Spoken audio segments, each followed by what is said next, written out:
Et on va lire dans l'évangile de Luc, chapitre 2, verset 10.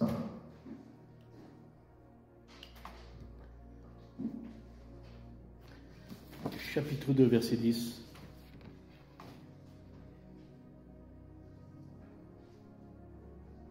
Gloire à Dieu. Mais l'ange leur dit, ne craignez point, car je vous annonce une bonne nouvelle, qui sera pour tout le peuple le sujet d'une grande joie. Luc 2, 11. C'est qu'aujourd'hui, dans la ville de David, il vous est né un sauveur qui est le Christ, le Seigneur. Amen. Mais l'ange leur dit, ne craignez point, car je vous annonce une bonne nouvelle. Et je crois que c'est la merveilleuse des nouvelles qui a été annoncée il y a 2000 ans de cela. Il n'y a pas de plus grande nouvelle.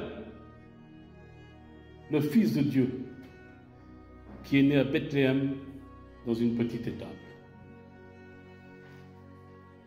Et cette nouvelle, aujourd'hui, nous l'annonçons encore, il y a un peu plus de 2000 ans de cela, et nous annonçons encore cette nouvelle.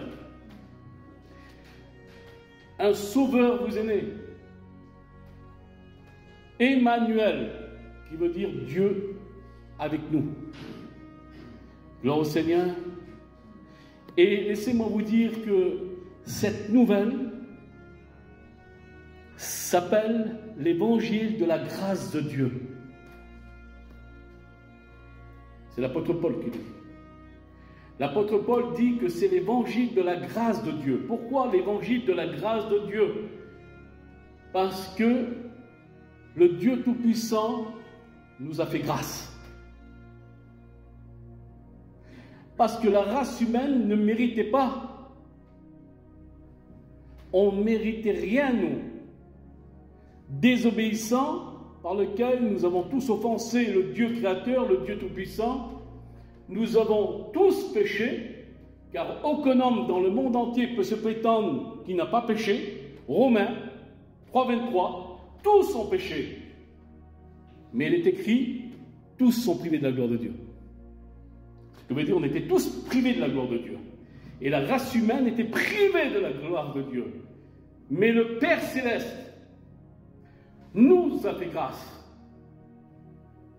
Et voici que son Fils unique, c'est pour cela qu'il est dit le Fils unique de Dieu. Parce qu'il est unique, le Seigneur. Il n'y a qu'un seul Christ, il n'y a qu'un seul Sauveur. Jésus-Christ de Nazareth, qu'il est venu il y a 2000 ans de cela. Beaucoup attendent encore un Messie. Mais ils attendent quoi? L'Antichrist, je peux vous dire. Le faux Messie. Parce que le vrai Messie, il est venu il y a déjà 2000 ans de cela. Et il s'est donné à la croix de Golgotha. Et il a versé son sang pour l'humanité. Il a versé son sang pour l'humanité. Pour le plus méchant dans ce monde, il a versé son sang. Et à combien qu'il est important. Vous savez, dans le jardin d'Éden, lorsque l'homme a désobéi à Dieu, lorsque la race humaine a désobéi à Dieu, par lequel Dieu les a chassés du jardin d'Éden, mais par-dessus tout, Adam et Ève voulaient toucher à l'arbre de la vie éternelle. Mais ils n'avaient plus le droit, ils n'avaient plus accès à la vie éternelle, à cause du péché. Et les anges ont interdit Adam et Ève d'y toucher au fruit, à l'arbre de la vie éternelle. Et ils ont été expulsés. Expulsés du jardin d'Éden, et voire mieux, Dieu a maudit la terre.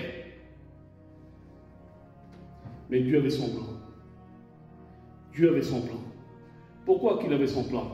Parce que c'est un Dieu d'amour. C'est un Dieu d'amour. C'est pour cela que Dieu avait son plan. Parce que vous savez, l'arbre de la vie éternelle qu'il y avait dans le jardin d'Éden représente Jésus-Christ. Parce que seul Jésus-Christ peut donner la vie éternelle. La Bible dit qu'il est descendu de son ciel de gloire. Il s'est fait homme. Il s'est fait homme. Il est descendu de son ciel de gloire. Et laissez-moi vous dire une chose qui est très importante dans les Écritures, dans l'évangile de Jean. Il dira, il est venu plein de grâce, plein de vérité et plein d'amour. Il est venu habiter parmi les hommes. Et Jésus est Dieu. Ce qui veut dire que lui, que le ciel est son trône et la terre est son marchepied, il est venu se rabaisser, il est venu à la limite des hommes. Et pourquoi il est venu à la limite des hommes?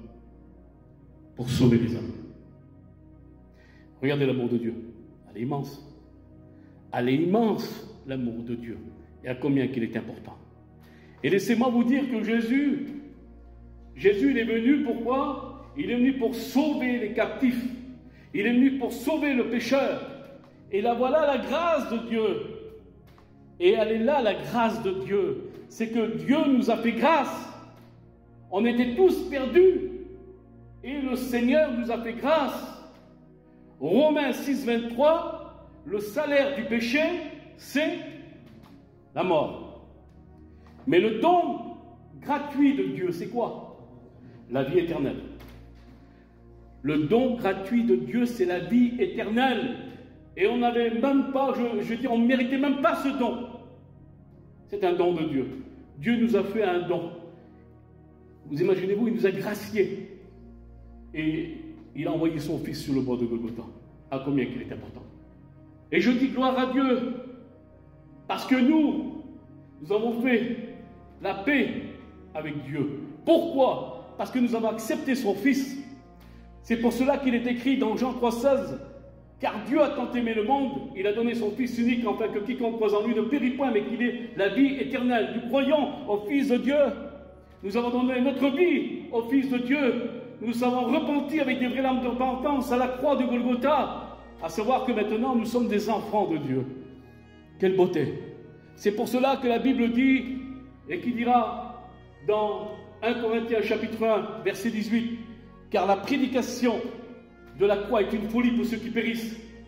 Mais pour nous, que nous sommes sauvés, elle est une puissance de Dieu. Et quelle importance, Seigneur Jésus. Mais nous sommes sauvés. Gloire à Dieu. Mais nous sommes sauvés pour sauver. Gloire au Seigneur. Nous sommes sauvés pour sauver.